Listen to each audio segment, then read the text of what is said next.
Miniatuurid kogust Poiss ja liblikas aastatest 1915 ja 1922. Ühele noorele neiule. Impromptu. Noor, aga teed vanaks. Naerad, aga teed tõsiseks. Rõõmus, aga teed kurvaks. Kergemeelne, aga teed raskemeelseks. Hea, aga teed kurja. Helde, aga annad vähe. Ei luba midagi, aga loodetakse kõike. Ei mõtle, aga ajad mõtlema. Ei luuleta, aga ajad luuletama. Räägid kui laps, aga kuulatakse kui mõttetarka. Külm, aga soojendad. Näen sind esimest korda, aga igatsen. Rohkem kui paremat sõpra.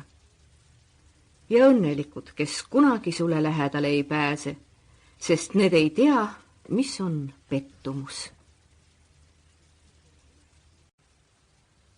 Kärbes, prussakas ja ämblik. Kärbes ärkas jaanuarikuus laeprao vahel talveunest üles. Magamiseks oli tuba liig soe.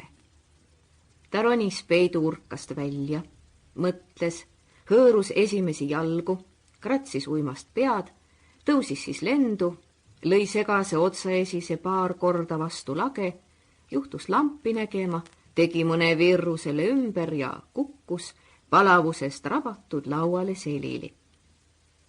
Seal ta nüüd lamas, tiivad korralikult selja peal koos, jalad püsti. Natukese aja pärast tõusis tal tahtmine ennast jalule ajada. Katsus ei saa. Ta võttis tiivad abiks, laskis 10 korda pirinal selja peal ringi, kuid asjata.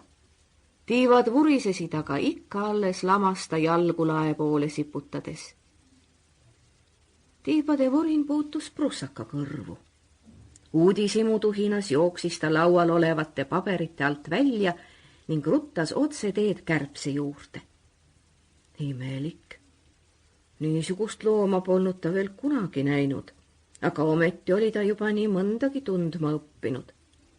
Ta tundis kassi, kes tema sugulasi sõi, väikest koera, kes mõnikord, kui tal iseäranis hea tuju oli, neile mängides käpa peale pani, tütarlast, kes neid lambitulega või suitseva peeruga põletas, mille eest nad teda öösel ilma armuta närisid, ja perenaist, kes sugugi nalja ei mõistnud. Ta teadis ka seda, kus veeämbrid, pesemata söögiriistad, märjad jalanõud, pliit särisevad. Sample complete. Ready to continue?